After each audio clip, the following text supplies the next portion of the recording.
그러면 이제 넘어가서 이제 찍는 입장은 끝났고요. 찍는 입장 이제 하지 말라가 결론인데. 찍으셔도 돼요. 찍으시면 많은 노력이 필요한 거. 그럼 이제 다음은 이만하면 안 찍지 않나? 뭐 본인 선택이니까 이번에는 이제 부탁하는 사람의 입장에서 얘기를 한번 해볼 건데 내가 신랑이야. 네. 내 친구가 사진을 취미로 해. 이 상황이에요. 맞아요. 얘기하기 전에 왜 부탁을 하느냐에 대해서 이유가 생각이 그렇죠. 근데 앞에서 얘기했던 것이랑 상황이 다를 뿐 비슷해요. 언급해야 되는 내용들은 좀 비슷해요. 근데 그것을 고려하는 입장이 저쪽에 있느냐 내 쪽에 있느냐인 거죠. 이유 중 하나는 잠깐 언급됐었는데 나를 잘 찍어줄 것 같아서 내가 뭐 행복하거나 예쁜 모습을 잘 찍어줄 것 같아서 저는 좀 부정적으로 얘기를 했었는데 싸게 먹힐 것 같아서 근데 사실상 그런 것도 좀 없을 수가 없어요. 왜냐면 웨딩 결혼 준비해보시면 아시겠지만 돈이 엄청나게 들어가니까. 가성비를 희망하시는 분들이 고려를 하는데 그럼 그런 분들에게 이제 빨간 약이죠. 어떤 이유들이 이렇게 펼쳐지는지를 한번 얘기해 보겠습니다. 예를 들어서 이제 내가 결혼식을 해요. 근데 친구한테 부탁을 하는데 내가 지금 내가 스냅 업체를 섭외를 했어. 스냅 업체가 있어.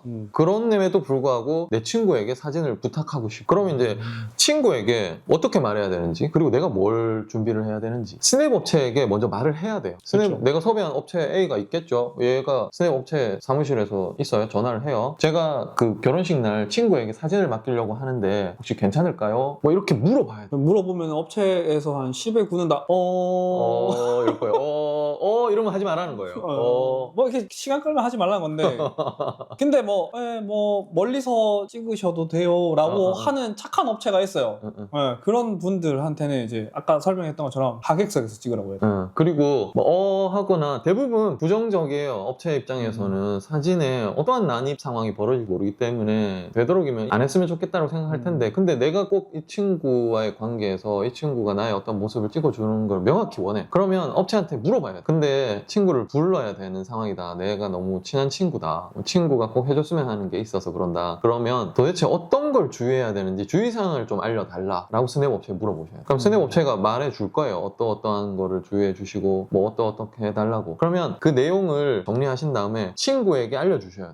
그게 이제 조금 무례해 보일 수도 있고 무례한 상황일 수도 있다라고 생각하실 거예요. 부탁을 하는 놈이 이거 하지 말해 이거 하지 말해 이거 하지 말하면서 부탁을 하면 이 새끼 뭐지? 이럴 거 아니에요. 사실상 뭐 이래도 할래? 이래도 할래? 이래도 할래 인데 근데 지금 상황 보면 내가 부탁을 하는 거잖아요. 난 얘가 해줬으면 좋겠어. 그렇죠. 그러면 이렇게까지 주의사항을 얘기하면서 친구에게 부탁을 하면 친구가 싫어하겠지 라는 입장이지만 그래도 해야죠. 이 친구가 의절하지 않을 거면 해야 돼요. 그리고 앞에서 얘기했듯이 찍는 사람은 그런 것들 고려해서 스냅 업체에 방해가 안 되게끔 움직여야 되는 상황이기 때문에 그렇죠. 이런 것들을 분명히 알아야 돼요. 그래야 모든 사람이 행복해요. 이건 약간 다른 경우인데 아무 말도 안 했는데 갑자기 카메라 들고 와서 찍어주시는 친구분들이 계세요. 제일 난감한 경우인데 신랑 신부는 정신이 없어서 그걸 인지를 못해요. 근데 몰래 배터리 빼야 돼요.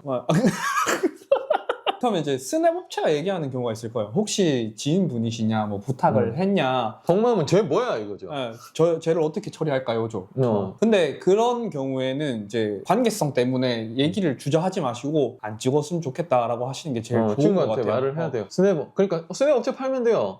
스냅 업체가 와서 나에게 묻더라. 저 자식 어떻게 처리할까요? 이렇게 묻더라. 그래서 야, 네가 모르는 사람에게 처리 당하느니 내한테 듣는 게 마음이 덜 아프지 않냐. 돈을 쓰신 데에서 뭔가 요청 사항이 들어오면 해주시는 게 제일 나아요. 맞아요. 스냅 업체가 한두 푼 안 한다는 거를 결혼 준비하시는 분은 잘 아시잖아요. 그렇죠. 그리고 내가 그 업체를 선택했다는 말은 그 업체가 가장 이상적으로 내가 원하는 사진을 찍어줄 거라고 믿는 업체인 거잖아요. 그러면 그 믿음에 대한 보답을 받으시려면 그 업체에서 우려하는 상황이 최대한 안 생기게끔 해주는 것도 어느 정도는 필요한 거죠. 왜냐하면 행사라는 것은 워낙 많은 우발적인 상황이 벌어질 수 있습니다. 근데 그럼에도 불구하고 그 모든 것들을 고려하고 준비하고 피해가면서 찍는 게 업체의 몫이지만은 식중에 서 있다라는 말은 촬영한다는 사람이에요. 그 외에는 다 앉아있어요. 일어나는 사람이 없어요. 자리가 없는 게 아니면. 예식에 관련된 사람만 움직입니다. 이 식이 아무런 사고 없이 진행되게 하기 위한 그 스태프들만 식중에 서서 움직여요. 그 중에 하나도 사진 작가인 거고 영상 감독인 거고 그리고 식장의 도우미, 음향 조절, 조명 조절하시는 분들, 사회자 이 모든 사람은 식이 사고 없이 진행되게끔 하기 위한 사람들인데 내 지인이 거기에 들어온다는 말은 이 식이 어떤 사고가 생길지 알 수 없는 하나의 변수가 된다는 소리예요. 그렇죠. 그럼 굉장히 불안해져요. 그날 하루가. 그래서 친구에게 조금 뭐 업체가 알아서 해야 되는 거 아니야? 우발적인 상황이나 위험 요소까지 업체가 책임진다는 거는 무리입니다. 그러니까 친구에게 스냅 업체가 있다면 주의사항을 받아서 친구에게 전달하면서 요러요러한 것들은 업체에서 불편해하는데 너는 그러면 이거 우리 말고 내 뭐 부모님이나 뭐 이런 것들을 촬영해주고 이 영상 보면 앞에서 네가 조심해야 될 거 있으니까 이거 봐라고 해주시면 돼요. 홍보용. 요거 봐. 요거 하면 본전은 한대. 요렇게만 움직여주면서 나 좀 찍어줘라고 하시면 좋을 것 같아요. 그럼 이제 스냅 업체가 있을 때를 얘기를 했고요. 그러면 만약에 없다. 스냅 업체가 없다. 이 친구한테 부탁을 하고 싶어. 스냅 업체를 불러서까지 난 그렇게 사진 욕심은 없어. 예를 들면. 사진 욕심이 없다. 그냥 뭐가 남기기만 하면 된다. 근데 이제 그러면 저는 알고 지낸 기간이 되게 긴 사람이야. 뭐 친구든 동창이든 뭐 막 오랫동안 알고 지낸 친구야. 그러면 저는 비추입니다. 그냥 맡기지 마세요. 그리고 뭐 최근에 급격히 친해진 사람이다. 최근이라고 하면 뭐 1년 이내에 갑자기 절친만큼 너무 친해져서 나랑 말도 잘 통하고 너무나 잘 맞고 관심사 이런 게 너무 잘 맞아. 너무나 절친처럼 짧은 시간에 친해졌어. 이런 사람에게도 맡기는 건 좀 비추예요. 이 두 가지 이유는 뭐냐면 이 두 사람은 앞으로 나와 오래 갈 가능성이 큰 사람이에요. 나랑 너무 잘 맞고 나랑 너무 잘 맞아서 오랫동안 함께 해왔고 그런데 이 일을 통해서 서로 관계가 조금 껄끄러워진다, 어색해진다. 그거는 나에게 별로 좋지 않은 일이기 때문에 이런 정도의 관계인 사람에게는 부탁을 안 하시는 게 좋다라고 보고 근데 뭐 예를 들어서 주변에서 아는 사진 찍는 분인데 되게 점잖해. 인성적으로 되게 점잖하고 말도 되게 예의 바르게 하시고 누가 봐도 너무나 호감이 가고 존경할 만한 사람이야. 그런 사람이라면 뭐 저는 부탁을 해도 괜찮을 것 같아요. 왜냐면 내가 특별히 어떤 주의사항에 대해서 언급을 하지 않아도 그런 점잖하고 인성적으로 훌륭하신 분 같으면 알아서 피해를 줄 만한 짓은 안 하면서 찍을 것 같으니까 그런 분에게는 부탁을 해도 괜찮을 것 같고 그리고 이제 나머지는 그거죠. 뭐 이걸로 얘랑 손절해도 상관없어. 그냥 단발성이야. 한번 쓰고 말아도 돼. 그럼 얘 한번 좀 찍어줄래? 이렇게 부탁을 해도 돼요. 저는 좀 다르거든요. 실장님은 뭐 저도 요거는 동의하는 거긴 한데 결과물이 결국 손절로 이어진다는 그게 부정적인 결과물이 있기 때문에 그렇게 생각하는데 저는 좀 반대인 게 친한 관계일수록 이제 앞에 잠깐 언급했어요. 내 모습을 더 예쁘게 담아줄 수 있고 그런 걸 잘 알기 때문에 기대치가 있어요. 기대치가 있기 때문에 저는 친한 사람이라면 뭐 부탁할 만하다라는 생각이 들고요. 그리고 반대로 좀 애매한 관계들 뭐 일회성 손절형 인간관계라든가 아니면 조용하신 분들은 아마 사진이 그냥 식순이 나올 거예요. 식순. 그냥 그 상황이 일어나는 장면을 찍어주실 것 같아요. 그냥 내가 어떻든 관계없는 거예요. 그래서 그럴 것 같으면 굳이 부탁을 안 하는 이만 못하지 않나? 라는 생각이 들어요. 나를 잘한다고 예쁘게 찍어주는 거 얘가 사진 잘 찍어야 예쁘게 나오죠. 그렇죠. 뭐 어쨌든 생각이 다른 반대긴 한데 이제 본인의 판단인 거죠. 그렇죠. 이제 두 사람 얘기를 들었을 때 본인이 판단하시기에 뭐 맞다라고 생각하는 부분을 적용해서 이제 부탁하는 사람의 관계 정도를 판단하시면 좋을 것 같아요. 그리고 이제 뭐 지인에게 일단은 맡기기로 했어요. 맡기기로 했다라고 했을 때 내가 내 지인의 사진 수준에 대해서 얼마만큼 알고 계시는지를 조금 객관화할 필요가 있어요. 내 눈에만 이쁠 수도 있잖아요. 친구가 사진 올라왔는데 와 올해 벚꽃을 기가 막히게 찍었어. 그럼 그것만으로 얘가 내 결혼식을 찍어줄 판단할 잣대가 되는가? 저는 많이 흔히들 착각하는 게 DSLR이나 미러리스를 가지고 있는 사람은 사진이 좋을 것이다 라는 게 첫 번째 오류라 생각하고요. 그리고 대부분의 사람들이 보정을 제대로 할 줄 몰라요. 거기에 대한 공부를 하는 분들도 생각보다 잘 없고요. 그리고 사진을 찍는다고 모든 분야를 잘 찍는 게 아니라 생각하거든요. 아까 말한 것처럼 벚꽃을 정말 너무 멋지게 예쁘게 찍어 왔는데 풍경을 잘 찍으시는 분이 한 번에 인물 사진이나 행사를 잘 찍을 수는 없어요. 맞아요. 내 친구가 찍은 설악산이 기가 막혀. 근데 내가 산은 아니잖아요. 그렇죠. 그러니까 전혀 달라요. 사진이라는 거는 장르라는 게 있기 때문에 이 사람이 찍은 사진에서 과연 인물 사진이 얼마만큼이냐 그리고 그 인물 사진 중에서도 이 친구가 행사 촬영을 한 적이 있느냐. 요즘에 인스타에 자기 찍은 사진을 올리니까 쉽게 내 친구가 찍은 사진들을 목록을 볼 수가 있죠. 행사 촬영을 한 적이 있는지도 좀 중요하긴 해요. 단오제에서 널뛰는 거 멀리서 찍었어. 막 씨름하는 거 찍었어. 오토쇼 모터쇼에서 레이싱 모델들 찍었어. 이런 행사 말하는 게 아니고 진짜로 프라이빗한 장소를 찍은 것을 말하는 거예요. 아까 초반에 얘기했던 것처럼 뭐 돌잔치, 결혼식, 브라이덜 샤워, 그렇죠. 친구들 생일 같은 거. 주도하에 하는 행사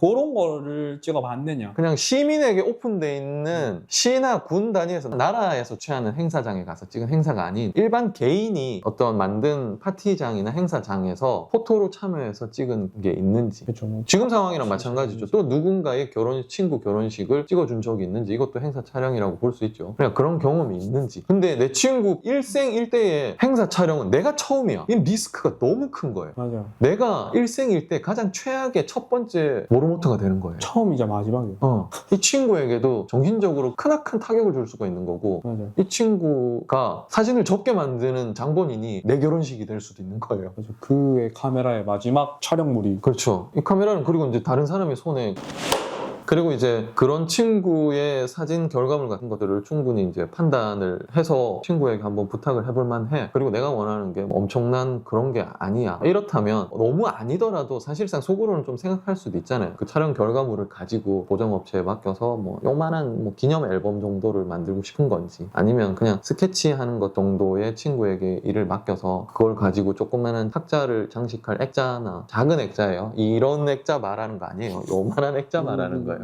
그런 것들을 만드는 스케치용으로 이제 쓸 건지, 그런 것들에 대해서 이제 결정을 하셔야 되고, 결정을 만약에 하셨다면 친구에게 성의 표시, 흔히 말해서 페이를 지급할 의향이 있으신지를 배우자분하고 의논을 하셔야겠죠. 그냥 친구에게 열정 페이를 원하는 걸 수도 있잖아요. 그렇죠. 뭐 찍어주는 사람 입장에서도 바라지 말라고 했지만 부탁을 한 입장이라면 고려를 하셔야 돼요. 이게 뭐 크고 작은 거의 문제가 아니에요. 이게 부탁을 했으면은, 그리고 중요한 날에, 그리고 굉장히 어려운 일이죠. 이게 사진을 맡긴다는 게. 친구끼리 뭐 그런 걸 주고받냐라는 말은 부탁을 받은 사람이 할 수 있는 말이에요. 그렇죠. 부탁을 하는 사람이 할 말은 아닙니다. 근데 만약에 이제 성의 표시할 생각이 있다. 그냥 우리 솔직히 요즘 뭐 술 한잔 먹어도 1, 20만 원은 쓰게 되잖아요. 친구에게 오늘 뭐 1차, 2차 뭐 술을 한번 쏜다. 그러면 1, 20만 원 정도를 쓸 생각을 하잖아요. 돈을 쓸 거면 친구에게 안 맡기는 걸 추천드려요. 돈을 쓴다며. 이제 와서 무슨 소리냐 하실 수 있는데, 돈을 쓸 거면 거기서 1, 20만 원 차라리 더 보태서 저렴한 업체를 찾아보는 게 나을 수도 있어요. 친구분한테 맡기면 친구분은 대부분 거의 뭐 99% 확률로 촬영만 할 줄 아는 경우가 많을 거예요. 그냥 셔터만 누르고 촬영한 걸 저장하는 경우가 많죠. 그러면 그 촬영한 거를 쓰려면 그 뒤에 후 가공이 꽤 흠이 들어요. 그러면 친구한테 페이를 지급하고 나서 추가금이 들 텐데, 그 추가금을 전부 합치면 그냥 웬만한 웨딩 스냅 업체 부르는 만큼이 될 수도 있어요. 결과적으로는 돈이 더 들었네, 이런 경우도 비일비재해요. 그리고 그런 앨범 제작이나 액자 제작이 아니고 우리는 그냥 잘 찍은 데이터만으로도 충분해 하면, 요즘은 아이폰 스냅도 많잖아요. 아이폰 스냅도 가격이 좀 나가는 곳은 아마추어가 제대로 된 장비로 찍는 것보다 더 나은 결과물을 주는 경우도 간혹 있습니다. 근데 요즘 워낙 사기나 이런 것들이 많으니까 선택하는 게 아무래도 불안이 있으실 수도 있겠지만은, 어쨌든 금액을 드릴 거라면 아이폰 스냅이 되든 저렴한 스냅 업체가 되든 업체를 조금 이제 고려해 보시는 게 이제 나은 방향일 수도 있다. 그 웨딩 관련된 거에 무조건 맡기시는 게.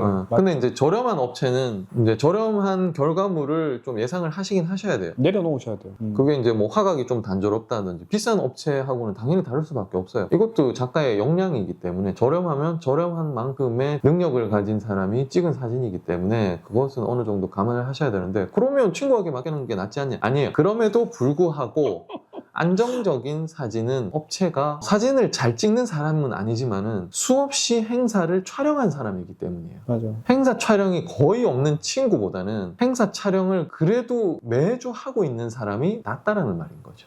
아까 얘기했던 경험이 필요한데, 이분들은 경험이 있으신 분들이고, 그렇죠. 생각보다 꽤 많이 찍으셨을 거예요. 감동적이고 드라마틱한 사진을 얻지는 못하겠지만은 차라리 전체 예식이 안정적인 사진은 업체에게 맡기고, 오히려 프라이빗한 내 가까운 지인과 내 사진은 친구에게 맡기는, 이 두 가지를 나누는 게, 돈을 쓰실 거면 차라리 이렇게 하고, 친구에게는 그렇게 가볍게 촬영 스케치하는 걸로 맡겨서 나중에 뭐 밥을 한번 사던지, 아니면 같이 집에 뭐 초대해서 양주라도 한번 까시던지, 이제 그렇게 하시는 게 나으실 거예요. 근데 이제 뭐 만약에 성의 표시할 생각이 없다 의리다 우리는. 열정이다. 성의 표시하는 건 우리 의리에 모욕감을 주는 거다. 우리 사이에 돈 얘기 꺼내지 마라. 우리는 그런 거 없다. 이런 경우에는 퀄리티를 기대하지 마세요. 그냥 뭐 내 결혼식 날 축하하는 마음으로 노력해줬다 그렇죠. 정도. 그리고 뭐 부담도 주지 마시고 요구하지 마세요. 그냥 뭐 이거 해달라 저거 해달라 해줄 수 있냐? 못 해줍니다. 말은 할 수 있는데 말도 하지 마세요. 전문적이지 않기 때문에 긴장만 더 되고 안 됩니다. 그래서 생각보다 기대를 하면은 더 실망해요. 친구인데 거절을 했어. 근데 그 친구는 쉽게 거절한 건 아닐 거예요. 맞아. 그 친구도 심사숙고하고 거절하기까지 많은 고민을 했을 거예요. 근데 거기다 대고 막 서운하다. 어? 이런 말 하지 마세요. 맞아. 그러면 이제 찍힌 거 받아보고 손절할 거를 뭐 찍히도 전에 손절하게 될 거고요. 맞아요. 그냥 친구 정리하겠다는 각오로 하는 거죠. 그런 멘트는. 친구가 찍어준다고 했으면 그냥 받아들여 준 거에 되게 고마워하시고요. 그리고 좀 말이 어폐가 있는데 감사하다고 얘기를 담백하게 하시면 될 것 같아요. 근데 뭐 간혹 가다 그런 경우가 있어요. 내가 너한테 결혼식 찍을 기회를 줬는데 뭐 이런 식으로 약간 갑처럼 얘기하는 경우가 종종 있어요. 종종. 그것도 안 됩니다. 그렇죠. 너 맨날 이런 거 해보고 싶다고 얘기했었잖아. 너 뭐 웨딩 작가 같은 거 상업 작가 해보고 싶었다면서. 맞아. 돈 벌고 그러면 싶었잖아. 너 내 결혼식 때 와서 찍어봐. 뭔가 내가 얘에게 베푼 것처럼 베푼 게 아닙니다. 그렇죠. 본인만 베풀었다고 생각할 수도 있어요. 친구는 좋은 기회를 받았다고 생각하겠죠. 나도 베풀었다고 생각할 수도 있고. 하지만 베푼 나는 결과에 대한 기대를 하게 돼 있어요. 인간이라면. 수뇌업체도 안 불렀기 때문에. 그리고 기회를 받은 친구는 기대에 부응하기 위해서 끊임없이 고민하고 스트레스를 받아갑니다. 그에 대한 결과는 상상에 맡기겠어요.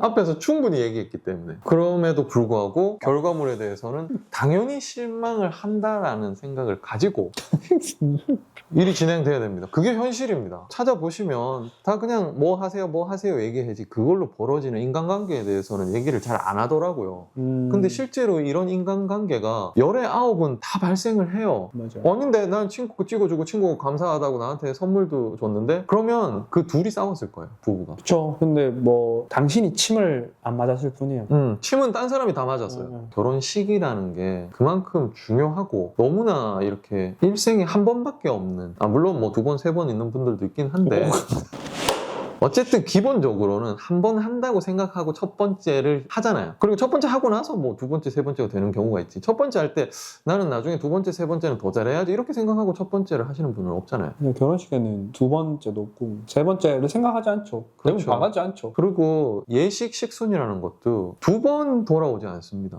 축가하는 순간, 2분에서 맞절하는 순간, 부모님께 절하는 순간은 그날 중에 단 한 번만 하고 지나가요. 맞아요. 다 조용해요 그때는. 네, 그래서 한 번밖에 오지 않을 굉장히 책임이 막중하고 중요한 사진의 결과물을 내가 부탁을 받거나 부탁을 한다는 것은 그냥 얘가 취미로 하니까 내 친구가 부탁을 하니까 이런 정도로 결국은 양쪽에게 부담과 걱정을 주게 되어 있습니다.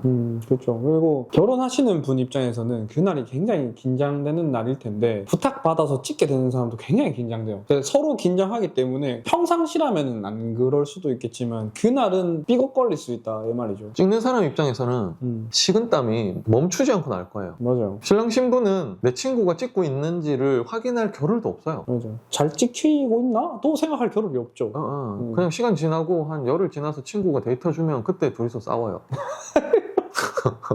부탁을 받든 하든 어느 쪽이든 매우 신중하게 고려하셔야 되고 만약에 어떤 부탁을 받았다 아니면 할 거다라고 한다면 말씀드렸던 부분들을 충분히 숙지하고 고려해서 알아보시고 저희 말고도 뭐 워낙 이런 거에 대해서 언급한 것들은 많으니까 신중한 결정하시고 결정하신 거에 대해서 좋은 결과물, 좋은 관계가 유지되고 나올 수 있도록 그렇게 잘 됐으면 좋겠습니다. 약간 지금 너무 마무리 멘트라서 하고 싶은 말이 몇 개 있었는데 그럼 해라 그러면. 할게요.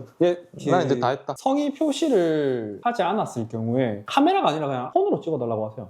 폰으로 찍는 게 오히려 부담도 덜하고. 그럼 아이폰 스냅 20만 원 주고 하는 게 낫지. 그것도 좀 부담되는 분이 있을 수도 있잖아요. 20만 원 친구 밥 사주는 것보다 20만 원이 싸겠다. 그 20만 원 쪼개서 4명한테 사주시고요. 4명한테 다양하게 찍어달라고 하시는 게. 4명한테 5만 원씩 주고. 그래서 결과물 괜찮은 애한테는 5만 원 보너스로 주신다. 그럼 나쁘지 않지 않나요? 그리고 예외의 경우 하나 말씀드리면은 실내를 되게 저희가 힘들다고 얘기를 해서 하지 말라고 했잖아요. 근데 야외일 때는 부탁을 고려해 보셔도 좋을 것 같아요. 대신 너무 좁은 협소한 야외 결혼식은 안 되고요. 좀 넓은 데서 할 때 그런 데서는 친구분한테 좀 가벼운 마음으로 가벼운 마음 안 되지. 그냥 부탁을 한번 고려해 보셔도 나쁘지 않을 것 같아요. 뭐 결론은 결국 그거네요. 뭐 공익 광고처럼 주지도 말고 받지도 말자. 그렇지. 맞아요. 주지도 말고 받지도 말자. 그럼 이걸 왜 찍는 거야, 우리는? 그래도 하고 싶어하는 사람들에게 마지막 장벽이죠. 이거는 최악을 가정하셔야 돼요. 개인 경험으로 사진 하시는 분들이 대부분 머리가 꽃밭인 경우가 있어요. 막 잘 나오고 행복하고 내가 이걸 통해서 뭔가 될 것이다 라는 생각을 많이들 하시는데 그런 일은 잘 일어나지 않습니다. 본인이 공부를 열심히 하지 않고 사진을 많이 찍지 않는다면. 저희가 얘기하는 것들이 최악의 상황들이라고 볼 수 있어요. 이거보다 더 나빠질 일은 없을 거예요. 그러니까 뭐 요런 정도를 다 감수할 수 있다. 그러면 얼마든지 시도해도 됩니다. 뭐 정리하면 부탁받은 사람은 처음엔 하지 말고요. 이렇게 하게 된다면은 충분히 공부를 하고. 이거 안 쓸 걸 지금 얘기하는 거? 젠장. 아무튼 오늘 이제 여기까지 얘기를 마무리 지으려고 하는데 지금 얘기했던 것들처럼 이제 결혼에 관련된 촬영들은 그만큼 많은 사람들이 지인 관계에서 많이 발생하는 일이고 그리고 또 이제 그런 일을 통해서 궁금해하는 분들도 많으실 것 같아서 저희에게도 많이 묻기 때문에 그래서 한 번쯤은 말씀을 드리는 게 좋을 것 같다라고 생각해서 이제 오늘 한번 컨텐츠를 잡아봤고 다음 컨텐츠로는 이제 보통 여행 가실 때 많이들 물어보시는 게 여행 갈 때 무슨 렌즈를 가지고 가는 게 좋아요? 라는 것을 많이 궁금해 하시는데 이제 상업 작가가 생각할 때 여행 렌즈로 가지고 가면 좋을 베스트 그게 이제 뭐 어떤 게 있을지 그런 거에 대해서 이제 한번 말씀해 드리는 시간을 다음엔 한번 준비를 해보겠습니다. 맞아요. 이렇게 실제로 써봤던 렌즈들. 실장님은 되게 렌즈 군을 많이 써보셨기 때문에 저는 뭐 할 말이 그렇게 많이 없을 수도 있겠네요. 그래도 뭐 여행을 가잖아. 갈 때 너도 뭐 가져갈 거 아니야. 늘 고민하죠. 아무튼 다음번에는 여행 갈 때 어떤 렌즈가 제일 좋은가 상업 작가들이 생각하는 여행 베스트 렌즈에 대한 추천에 대해서 한번 더 해보겠습니다. 네네. 아무튼 지금까지 찌그러 세상 속이었습니다. 안녕. 안녕. 다음에 뵙겠습니다. 네.